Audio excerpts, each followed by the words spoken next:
Приветствую всех любителей растений. Как садовод с немалым стажем, я могу с уверенностью утверждать, что нам, садоводам, очень важно не только украсить свой сад на весь сезон, но и сэкономить свое ценное время для созерцания этой красоты и полноценного отдыха. Согласитесь, ведь изначально, создавая свой сад и облагораживая загородный участок, мы не стремились обременить себя постоянным и непосильным трудом. Скорее наоборот, наша цель была в том, чтобы иметь возможность как можно больше отдыхать, наслаждаясь природой и разнообразием красивых растений. Однако большинство эффектных декоративных культур нуждаются в постоянном и опытном уходе.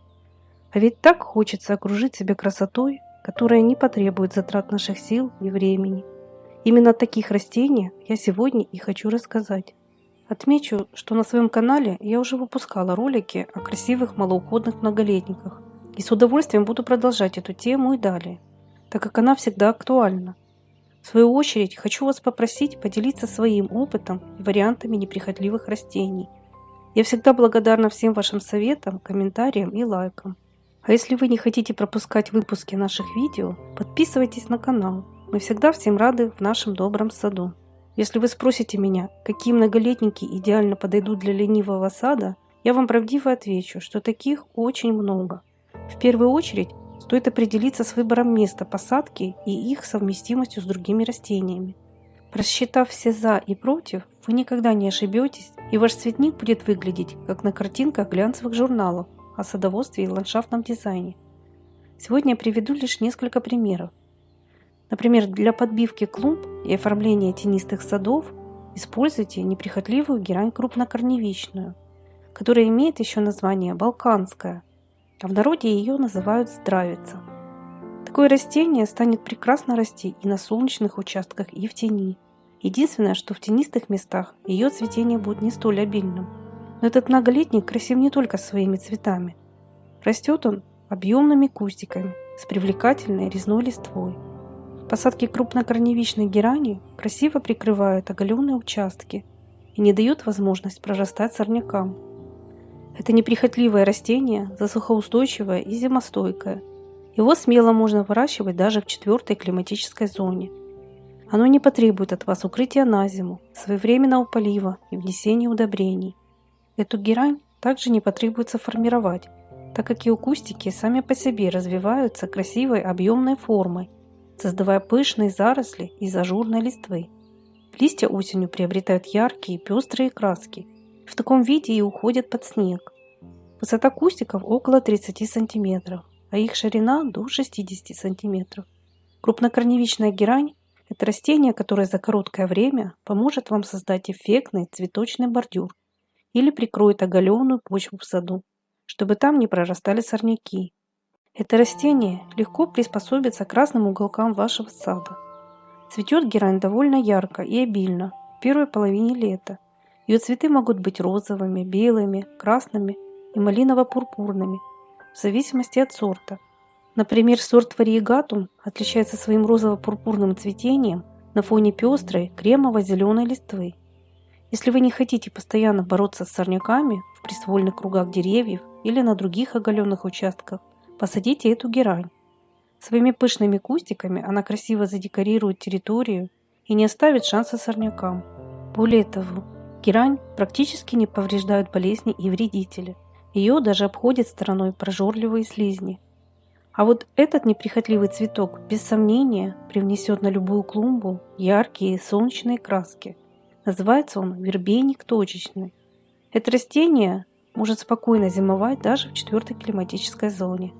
Вербейник точечный способен со временем образовывать достаточно плотные, красивые заросли из прямостоящих стеблей 50-80 см с яркими колосовидными соцветиями желтого цвета. Золотистые цветы вербейника с выразительным оранжевым центром радуют с июня по июль. В это время клумба с вербейником выглядит словно залитая солнечным светом. Кроме всего, его посадки не требуют особого ухода. Вербейником можно быстро задекорировать малопривлекательные и оголенные уголки сада. Этот цветок может расти как на солнце, так и в тенистых местах. Он хорошо развивается на любых почвах, а также отлично переносит засуху и переувлажнение. чем не растение для малоуходного сада. Но если вы желаете контролировать его разрастание, вербеник лучше сразу высаживать под вкопанный в землю ограничитель, например, широкую бордюрную ленту. Кстати, если отцветшие соцветия вовремя удалять, то к концу сезона вербеник зацветет повторно. Ко всем своим плюсам этот многолетник считается долговечным, так как на одном месте может произрастать более 10 лет.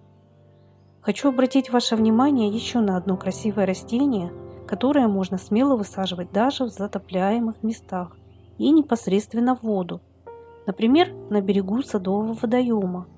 Его корни спокойно переносят чрезмерную влажность, а сами кусты неплохо себя чувствуют даже погруженные в воду до 30 сантиметров. Это выносливое растение называется дербеник яволистный. В народе его еще называют плакун-трава. Уникальность этого многолетника заключается в том, что он через листья выводит излишнюю влагу и приспосабливается даже к неблагоприятным и часто подтапливаемым местам. Дербеник растет в виде пышных травянистых кустов высотой от 50 см и более метра. Его цветение довольно обильное, длится с июня по август и даже по сентябрь. Наиболее декоративные сорта дербеника яволистного – Роберт, Леди Секвилл, Ред Гибридс и другие. Эти растения подходят как для одиночных, так и групповых посадок. Цветущий дербеник привлекает внимание даже издалека. Цветы дербеника могут быть розовыми, малиновыми, фиолетовыми, пурпурными и сиреневыми. Кроме своей красоты, это растение во время своего цветения поражает удивительно приятным ароматом, который распространяется на весь сад. Стоит отметить, что данный многолетник издревле считался лекарственным. Ко всему, он еще и отличный медонос. Единственное, что плакун-трава не переносит длительной засухи. Чтобы решить вопрос с поливом, кусты на лето можно пересадить в воду с заглублением не более чем на 30 см. Можно также замульчировать почву под растением торфом или компостом. А вот об этом интересном и полезном растении, к сожалению, немногие знают. Называется дубровник. Этот многолетник из семейства яснотковые является близким родственником известному нам шалфею, мяте, тимьяну и котовнику. Дубровник отличается своей неприхотливостью к условиям произрастания, длительностью цветения и полезными свойствами. Его траву часто заготавливают для чайных смесей, а целебные отвары используют для лечения разных недугов. Это выносливое растение способно выносить жару и засуху и совершенно не требовательно к удобрениям. Среди дубровников есть очень красивые представители. Однако на территории средней полосы особую популярность имеют лишь некоторые. Например, очень эффектно смотрятся посадки дубровника герканского, обыкновенного и пурпурного. Их кустики привлекательны своим ярким и ароматным цветением и мелкой листвой, которая напоминает листья дуба в миниатюре. Очень красив сорт с яркой листвой Summer Sunshine, что в переводе означает летний свет солнца. Кусты этого дубровника привлекают внимание своей зеленовато-лимонной листвой, на фоне которой эффектно выделяются многочисленные сиренево-фиолетовые цветы. Высота этих растений около 40 см. А вот дубровник герканский вырастает высотой до 60 см.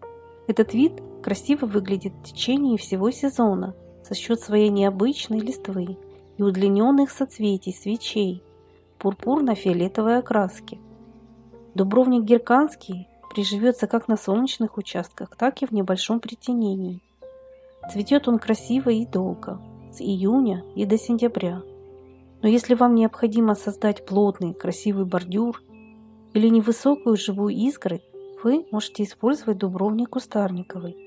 Этот вид отлично поддается стрижке, а его серебристая листва и голубые цветочки станут красивым украшением, но только южных садов. К сожалению, этот вид переносит морозы только до -5 градусов.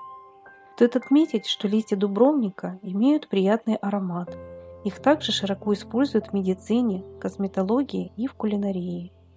Надеюсь, что некоторые из предложенных мной сегодня растений вы возьмете себе на заметку и с их помощью украсите территорию своего сада. Уход за ними проще простого. Зато эти многолетники будут радовать вас каждый год. А если вам эта информация была хоть немного полезной, не забудьте, пожалуйста, поставить лайк и до новых встреч на нашем канале.